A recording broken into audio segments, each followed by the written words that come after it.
Hi everyone, I'm 𝐬𝐿𝐮 and welcome back to my channel. In today's episode of Our Life Beginnings and Always, we are going to be finishing step 2. In the last episode, we finished moment 10 of step 2, and so we are going to be finally doing and then summer ended. Before we get into it, make sure to hit the subscribe button and share this video with your friends so then they can find my amazing channel just like you have right now. So yeah, let's get into it and I hope you enjoy.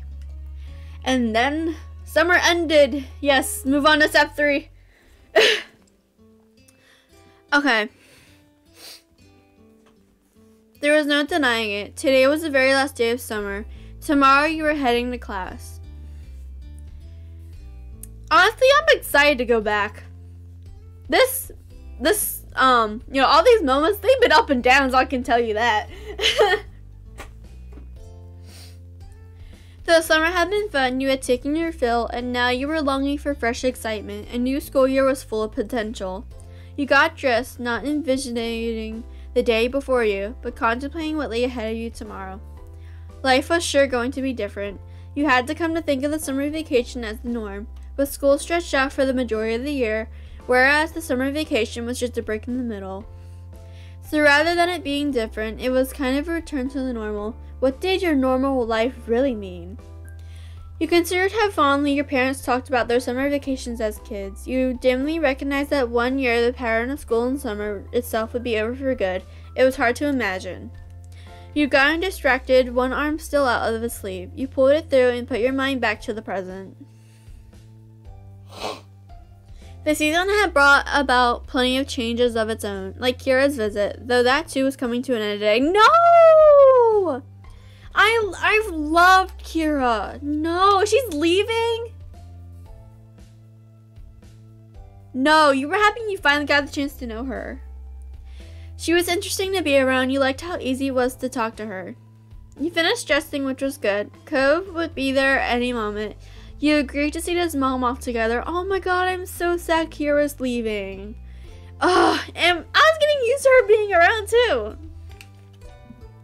Officially, the plan was that he would come over to bring you around to his house when she was ready to set off, but you both knew that you'd be hanging out for at least a little while beforehand. Kira's visit had troubled Cove when it first happened. Ow! Sorry, everyone. It had been a sudden change, thanks to Mr. Holden's infamous tendency to surprise people. But once he was able to adjust, he'd been in pretty good spirits with her around. It was a relief for everyone. You turned to your desk where the box containing your accessories resided. Oh!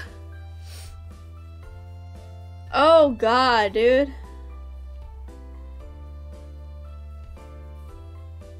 I forgot about that conversation we had on the road trip.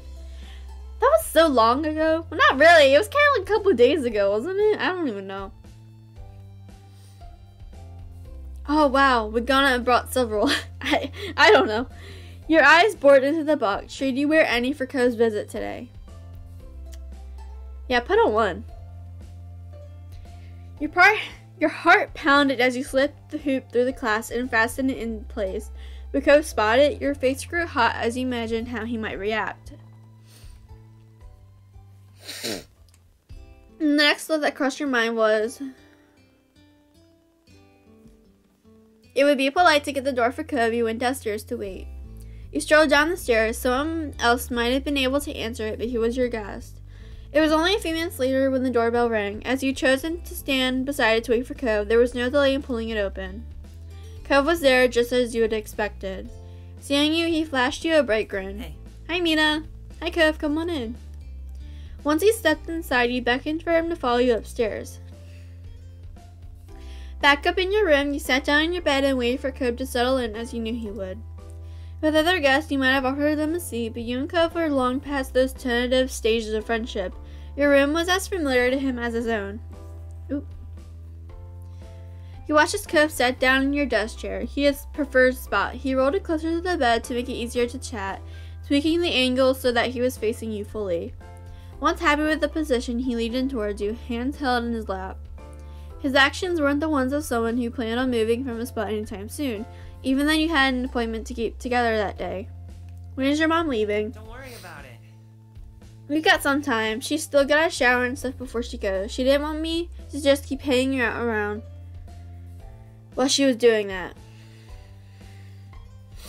He lifted his head, his gaze drifting through the window, and chuckled. I can't believe she's already leaving, just when I'm getting used to her being there every day. He leaned back in the chair, a weary smile tickling his cheeks. Yeah. He shook his head as if shaking on the topic like a dog whipping off water following a dip in the sea.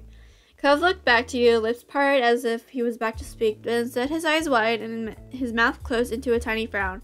Something had caught his attention. Oh, I noticed it. Something wrapped around where the end of your leg met your foot. He cast his eyes back up to your face, then down to your ankle and back to your face. He repeated the process once, twice more, as if struggling to hold the two items in tandem. Maybe he was weighing up whether this could be coincidence or not. Or maybe he was just too shy to verbalize his thoughts, or was still trying to find the words. And this was the most he could manage. The intention made you feel amused. It was hard not to laugh at Cove's scrambled response. You stiffened your laughter with a hand clasped firmly around your mouth. Even so, you could feel the way the smile had lifted your face. On his next glance back to your face, Cove saw your expression had shifted. You watched as his bewilderment and eroded into mortification, as he realized that he'd been caught staring. He quickly spun in the chair to face the wall instead, allowing you to glimpse the flush that had spread all the way to his ears. He twisted his seat, wringing his hands and determinedly avoiding looking in your direction again. It seemed that he'd decided against saying anything at all. Does it look good? Kevin mumbled something unintelligible as he slumped over. With now he was hunched over, the quiet words had no chance of reaching you. You weren't going to get anything out of him in this state. You waited for him to come around before speaking again. Finally, he piped up very softly. Did you do it because of what I said before? I mean, you know. The last few words were whispered as though they were a precious secret. The ankle bracelet. Yes. His eyes squeezed shut. You had no idea if the answer made him feel better or more nervous. He eventually looked down at his lap, where his fingers were flexing and curling into an awkward dance of nerves. His chest rose as he breathed deep. What looks good on you? Ah! Thank you! Thank you, Cove. Your heart skidded in your chest like a stone skipping across water. One big leap from the unexpected compliment, followed by a series of shorter ones as you absorbed the words. You beamed at him. He was looking at you again at last, and returned the smile shyly. This really couldn't have worked out better, you thought. No, there's nothing else he could add after that. The conversation lapsed into another comfortable lull. Cove swung his feet underneath the seat of the chair, eyes resting on you. Having him over here was so nice. No matter how you spent the time, you always felt better for being in his company. You couldn't help but adore him, both as a friend and in a way that plucked at your heart, a vague yearning for more. Maybe it was because summer was almost over that your feelings were rushing in on you now, like high tide the end of a long day. What? Summer was such a meaningful time for the two of you. Not only because it was when you first met, but because it was a season that you could spend almost entirely as you pleased, and you both chose to spend it together. Oh my god, dude, we can tell him how we feel about him? Oh god. Oh lord. Girlie, I don't know what to do. I wasn't expecting this. Wouldn't it be when we were like adults or something? Dude, I don't know how I feel. Like, honestly. Oh my god. Should we do it?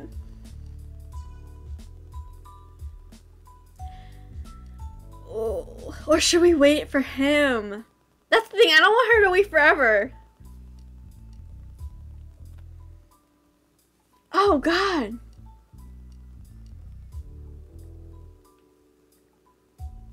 I mean, oh my goodness!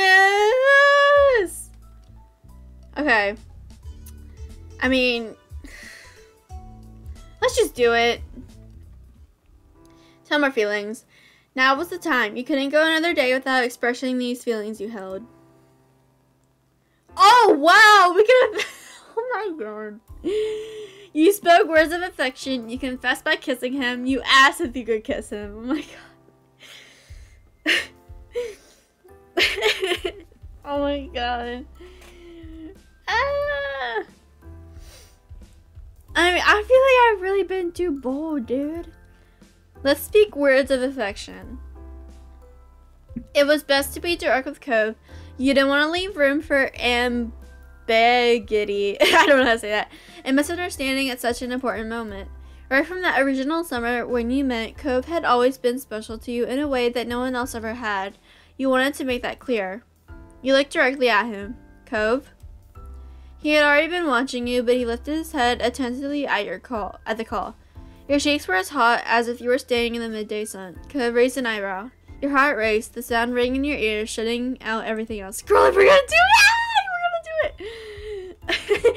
You're pretty and wonderful, the best person I know. I like you so much.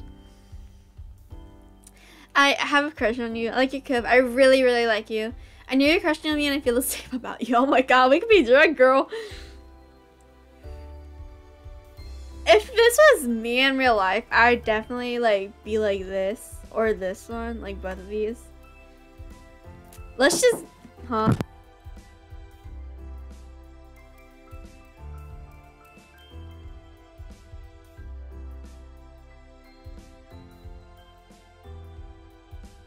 Okay, sorry about that.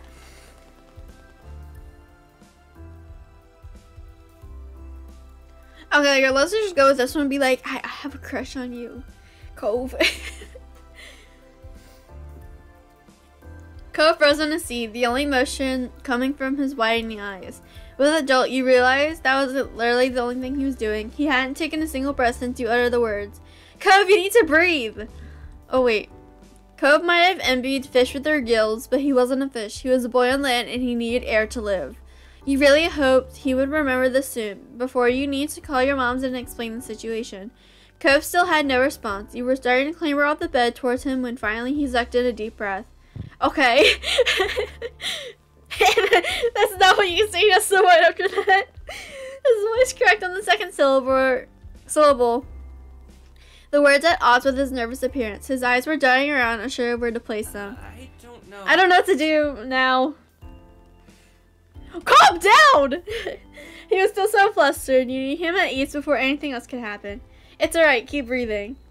Cove's tense, his breathing short and quick. His hands were gripping his knees tightly, like a bird's claws around a branch in a gale, desperately clinging onto safety and stability. Yeah, thank you for that before. You couldn't help but crack a slight smile at his sudden formalness. You could tell it was ridiculous too. Sorry for being weird. It's just I kind of thought or hoped that sometimes something like this might happen. What? With us talking about liking each other. You did? You were thinking about it before? He nodded ever so slightly. Your face felt a lot hotter after that. Cove brightened a little at your positive reaction, and his explanation continued. Well, could have pictured how it might go. What it'd be like with you and me. But that's just the first part. I couldn't ever imagine anything that come after. Now it's actually happened. We're there. He took another deep breath, stuttering on the exhale. This makes things different. Ah! This is hard for me. He gave you a wan smile. I know. I'm sorry. I'm always bad at this. His breathing started to level out once again, slowing to a usual steady rhythm. Okay, that's good. He closed his eyes, drawing himself up as he inhaled deeply. Each word he spoke next was delicate. Ah! Nina, I like you too! Ah! He said it! Okay, girl, what an episode already. A lot, probably way too much. He ducked his head bashfully and opened an eye, peeking at you through the hair that had fallen over his face like a veil. He managed to smile. Thanks for waiting for me. Ah! His eyes sparkled just looking at you, his affection transparently clear.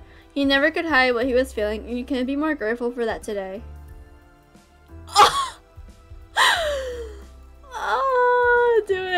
it, do it, do it. Kiss him. You got up, rapidly closing the short distance between you and Cove, and steadying yourself with a hand on each of his shoulders. Oh my god! It traveled a couple of inches from your sudden movement. Cove pinned to its back, and you pressed your lips to his part once before you could speak. Your stomach somersaulted. Your mind was abuzz with nerves, excitement, disbelief, and joy, all entangled so thoroughly that you couldn't distinguish one emotion from the next. In that moment, it felt warm, and it felt nice, and it felt right. You could only... Oh, wait, no, I want to take a picture of it, because I'm weird.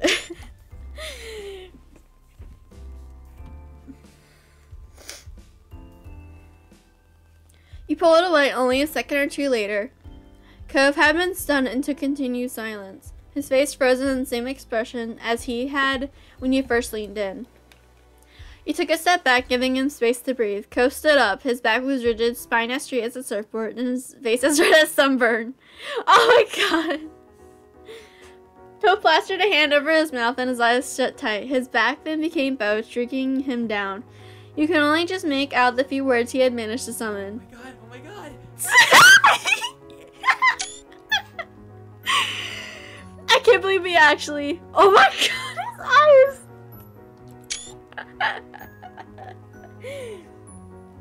His eyes flew open, but he didn't look your way, let alone meet your gaze. Oh my god. We kissed. Yeah, Cove, we kissed! You were full of nerves, girly. Blankly, you tried to process what had happened. You laid a hand on your cheek, half wondering about pinching yourself to check this wasn't a dream. You found your skin as hot as the car door at noon on a summer's day. Cove only slammed his eyes closed once again. It was nice, wasn't it? He was still holding the hand to his face, but in an attempt to answer, he emitted a muffled whimper. With that obviously not working, he uncovered his face at last, bringing the hand to lay against his chest and looked at you. Yeah. Ah! He opened his mouth, paused to speak, and pursed his lips at words failed him. Oh, wait. On his third or fourth attempt, you heard what he had to say. I did like it. I'm glad that we, He spelled, seemingly not able to speak the actual word, that we kissed. Cove ducked his head but nodded. You got the impression that he was grateful that you'd finished the thought, but your direct words had pierced his Achilles heel. I don't know how to say that. You grinned, thrilled that the experience had been a welcome one. The smile on Cove's face was real but wary, not unlike the one he wore after a long study session. Like when he mastered something that had previously evaded him, the work had been hard, but the reward had been worth it. Cove then pressed a hand to his creased forehead. Oh my god. This is me and your boyfriend now or something? Should we tell our parents? I don't know what mom or dad would do. Oh my god. Can we take it one step at a time? That's too much. There are a lot of concerns in there. You honed in on the simplest. There was no way your moms would let you have a boyfriend, even though that word juxtaposed with Cove's name made your heart race. My mom's won't let me have a boyfriend or even a something. You didn't know what to say. The word had been crammed so full of new developments that you were struggling to keep up with it all. Cove lifted his hand from his chest and reached towards you, halting halfway, then slowly, cautiously hooked his fingers around yours, his palm pressed against the back of your hand. Aww, let him hold your hand. His thumb slipped into the crook of your palm. He squeezed your hand gently. We can get it to work. We always figure things out sooner or later. You're right. No matter what, it's okay in the end when it's the two of us. Your forthright statement made Cove gasp, but the smile that followed and his tighter grip on your hand told you that he had appreciated it. Mina, Cove. Dude, what the heck? The sudden call from downstairs caught you both unaware. You'd nearly forgotten the world outside your room. From the guilty look on his face, Cove had done the same. Just a call. Cove's mom's ready to go. No, Kira! If you're quick, she might keep the mandated motherly smoothing to a minimum. You doubt that, but it was like that Mom and Miss Priest. Oh, okay, her name is Priest. Her last name is Priest. I forgot about that. Had their strange sense of humor in common. Your eyes met codes. Wordlessly, you headed downstairs together. And this is where I'm going to end today's episode. Oh, Lord, people. Oh, my God. I'm freaking out. We confessed our feelings to go, dude. Oh, my God. Oh, my God, I'm a kiss. And we got the CG, too.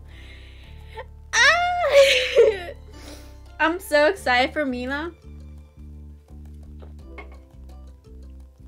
Oh, Lord. I'm excited for Mina. I'm excited for me. Excited for Cove. And whoever else. But yeah, everyone, that is all for today because that was so unexpected. But lastly, you, gentlemen, thank you for watching. Have a wonderful day, everyone. Bye!